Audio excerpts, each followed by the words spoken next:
vidéo a pour but de vous montrer donc, comment présenter les résultats donc à l'aide des incertitudes.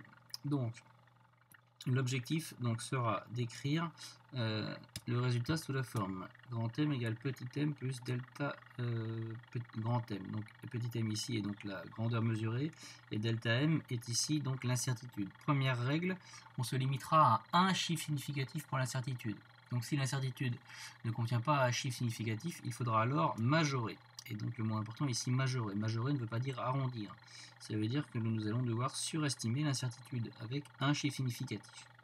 Donc par exemple, si nous avons une distance focale qui vaut ici 20,0 cm avec une incertitude de 0,410. 0,410 ne contient pas un seul chiffre significatif, mais il en contient 3. Donc nous devons ici majorer 0,410, mais majorer 0,410 n'est pas écrire 0,4, puisque 0,4 ici est un arrondi. Donc ici, nous avons arrondi 0,410. Donc nous devons, le majorer, c'est-à-dire ici transformer ça en 0,5 cm. Alors cela doit se comprendre parce que par exemple ici, si vous avez une incertitude qui vaut ici par exemple 0,405, qui serait admise, si vous écrivez 0,4 cm, le 0,405 ne rentre plus en compte ici dans l'incertitude et donc vous ne tenez pas compte en écrivant 0,4 de l'incertitude possible. Donc c'est pour ça qu'on majore toujours une incertitude. Donc finalement, en écrivant le résultat, nous obtenons ici la distance focale est égale à donc 20,0 plus ou moins 0,5 cm. Deuxième exemple. Si nous avons une vitesse qui vaut 57,93 mètres par seconde avec une incertitude qui est de 0,088 mètres par seconde. Donc ça c'est l'exemple que nous avons traité dans une vidéo précédente. Nous devons ici mettre un chiffre significatif avec l'incertitude, c'est-à-dire de faire devenir cette incertitude comme 0,09 mètres par seconde. Mètre seconde moins 1. Donc quand nous écrivons le résultat, cela va donner V égale 57,93 plus ou moins 0,09 et tout ça c'est des mètres par seconde moins 1.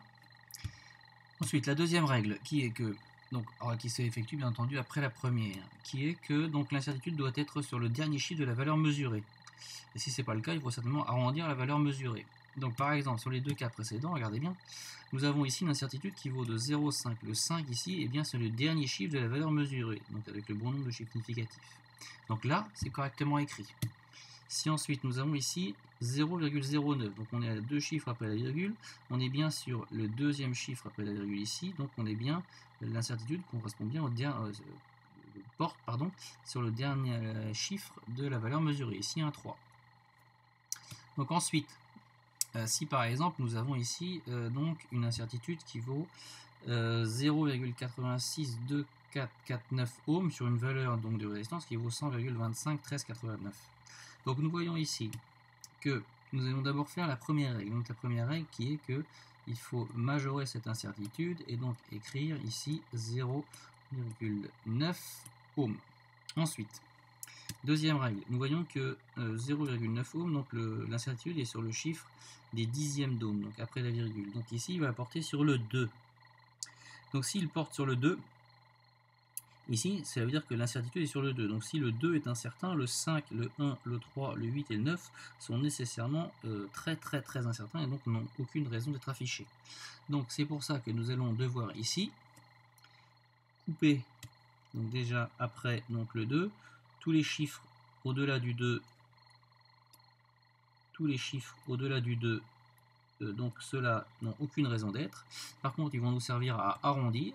Donc ici, ça veut dire que après ma troncature que je viens de faire, après la troncature ici, j'ai un 5. Donc le 5 est considéré comme 6, 7, 8 ou 9. Donc ça veut dire que nous allons ici écrire 100,3. Donc ça, c'est l'arrondi de 125,1389 avec un chiffre après la virgule, plus ou moins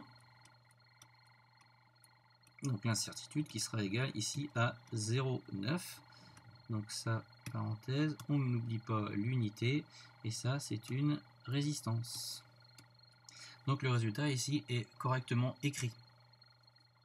Donc encore une fois, nous avons ici, première étape, un chiffre significatif, et ensuite nous avons arrondi avec un chiffre après la virgule. Deuxième exemple, nous reprenons ici la même valeur que celle-là, mais avec une incertitude qui est légèrement plus faible. Mais vous allez voir que vu que nous sommes obligés de majorer l'incertitude ici, que ce soit 0,86, 12, 49 ou 0,80, cela va donner de toute façon 0,9 ohms. Donc si cela donne 0,9 ohms, on va avoir exactement le même résultat que précédemment, c'est-à-dire que l'incertitude est toujours aussi sur le chiffre qui est juste après la virgule, donc toujours sur le 2, donc ça veut dire que le 5, le 1, le 3, le 8 et le 9 n'ont aucune raison d'être. Donc, encore une fois, si nous faisons la troncature après le 2, ces chiffres-là n'ont aucune raison d'être. Derrière la troncature ici, il y a un 5, 5 étant considéré comme 6, 7, 8 ou 9. Donc nous allons obtenir aussi ici la résistance qui sera égale à 100,3 plus ou moins 0,9, le tout en ohms. Ensuite, troisième règle, donc qui arrive après les deux premières. Dans le cas où l'étape 2 n'est pas intuitive, deux cas de figure. Donc le premier, donc l'incertitude ici est plus faible que la plus petite des valeurs du dernier chiffre de la grandeur mesurée. Donc pour parler très simplement, par exemple dans 13,2 millilitres ici, qui est le résultat que nous avons une incertitude de 0,07 millilitres. Donc les deux sont dans la même unité. Nous voyons bien qu'ici l'incertitude est sur le deuxième chiffre après la virgule. Deuxième chiffre après la virgule qui n'apparaît pas ici dans la valeur. 13,2, il n'y a qu'un chiffre après la virgule. Donc dans ce cas-là, l'incertitude doit être majorée. Donc par exemple ici, nous voyons bien que l'étape 1, l'incertitude a un seul chiffre significatif. Donc a priori, on est d'accord sur l'étape 1. Ensuite, l'incertitude doit être sur le dernier chiffre de la valeur mesurée. Et donc là, on voit bien que l'incertitude qui est ici, le 0,07, sur le deuxième chiffre après la virgule, n'est pas sur le dernier chiffre de la valeur mesurée, parce que le dernier chiffre de la valeur mesurée est un 2, et il serait donc lui seulement après un chiffre après la virgule. Donc dans ce cas-là, nous devons majorer 0,07 de manière à ce qu'il apparaisse avec un seul chiffre après la virgule. Donc ça veut dire que ce 0,07, pour le majorer de manière à ce qu'il arrive avec un chiffre après la virgule, nous allons nécessairement devoir écrire 0,1 millilitre. Donc 0,1 millilitre est la valeur majorée avec un chiffre après la virgule de 0,07. Dans ce cas-là, nous avons une incertitude qui est juste après donc, le chiffre après la virgule. Nous avons 13,2 millilitres. Donc l'incertitude est bien sur le 2. Et nous pouvons alors écrire V égale 13,2 plus ou moins 0,1 millilitres. Donc là, le résultat est correctement écrit.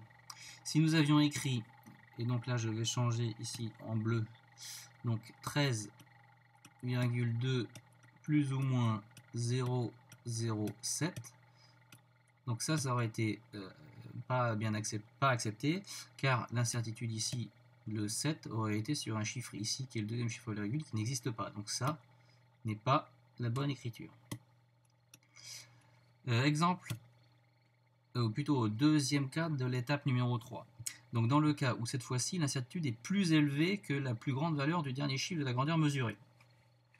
Donc par exemple, ici nous avons 13,2 millilitres avec une incertitude qui vaut 1 millilitre. Donc nous voyons bien que l'incertitude ici est plus grande que le dernier chiffre, 2, qui est 0,2 millilitres. Donc dans ce cas-là, il faut arrondir la valeur mesurée avec le bon nombre de chiffres. Donc ça veut dire que l'incertitude ici, ayant un chiffre significatif, on n'y touche pas. Donc il faut que j'arrondisse en fait ici cette valeur de 13,2 de manière à ce que le dernier chiffre de la grandeur mesurée soit sur le chiffre des dizaines en fait, le chiffre des unités pardon. Donc 13,2 arrondi avec, en fait nous allons enlever les chiffres après la virgule. Donc quand nous arrondissons cela, donc nous allons trouver 13 millilitres. 13 millilitres et la valeur arrondie de cette valeur là, 100 chiffres après la virgule, donc ou arrondi à l'unité près. Donc dans ce cas-là, nous pouvons écrire V égale 13 plus ou moins 1 millilitre. Et là, nous voyons bien que l'incertitude est bien donc sur le dernier chiffre correspondant à la grandeur mesurée. Donc ensuite, quelques exemples. Donc nous, imaginons que nous ayons un voltmètre analogique qui affiche le résultat 4,92 volts. Donc l'exercice suivant sera d'écrire sous la forme U plus delta U, donc ce résultat-là avec les incertitudes qui sont ici de 0,01, 0,1 et 1 volt. Donc, je vais le faire comme donc, par exemple le premier réflexe qui viendrait pour un élève qui serait d'écrire directement par exemple ici 4,92 plus ou moins 0,01. Donc encore une fois, premier réflexe serait d'écrire ça. Donc ensuite, vérifions si ce premier réflexe est bon dans ce cas-là. Donc nous avons ici une incertitude qui est ici sur le deuxième chiffre après la virgule, donc avec un chiffre significatif, et donc ici nous tombons donc sur 4,92, donc sur le deuxième chiffre après la virgule sur un 2. Donc là, toutes nos règles sont respectées, donc on peut écrire 4,92 plus ou moins 0,01, et tout ça sera bien entendu des volts. Ensuite, si l'incertitude est égale à 0,1 volt, donc premier réflexe, j'écris ici 4,92 plus ou moins 0,1, et tout ça normalement sera des volts. Donc ici, nous observons que l'incertitude a toujours un chiffre significatif, donc là pas de souci. Donc l'incertitude ici est sur le chiffre, donc sur le premier chiffre après la virgule, donc sur le chiffre des dixièmes. Or ici, donc, on voit bien que l'incertitude va porter ici sur le 9. Donc si le 9 est incertain, le 2 n'a aucune raison d'être. Donc c'est pour ça que nous allons ici donc, effectuer donc, la truncature ici, et nous allons devoir arrondir. 2 étant inférieur ici à 5, donc ça veut dire que l'arrondi ici donnera 4,9. Donc c'est pour ça que le résultat qui sera attendu ici sera pas cette forme-là, mais sera d'écrire 4,9 plus ou moins 0,1, le tout en volts. Et enfin, donc si l'incertitude est égale à 1 volt, donc nous écrivons, toujours pareil, premier réflexe, nous écrivons donc 4,92 plus ou moins 1 volt. Donc ici, donc l'incertitude est sur le chiffre des unités, donc porté sur le 4. Donc si le 4 est incertain, le 9 et le 2 sont encore plus incertains et donc n'ont aucune raison d'être. Donc ça veut dire que nous coupons ici après le 4. Donc l'arrondi ici, donc derrière ce 4, nous avons ici un 9. Donc 9 étant supérieur à 5, l'arrondi donnera 5. Donc c'est pour ça que ici, donc l'écriture correcte serait donc pas celle-là, serait donc pas celle-là. C'est pour ça qu'ici je vais la barrer. Mais nous allons obtenir ici 5 plus ou moins 1 volt. Et donc là, voyons bien que dans tous les cas que nous venons d'écrire, l'incertitude ici porte sur le dernier chiffre de la valeur mesurée. Donc ici le 1 sur le deuxième chiffre après la virgule, ici le 1 sur le chiffre après la virgule, et ici le 1, ici les unités sur la valeur des unités.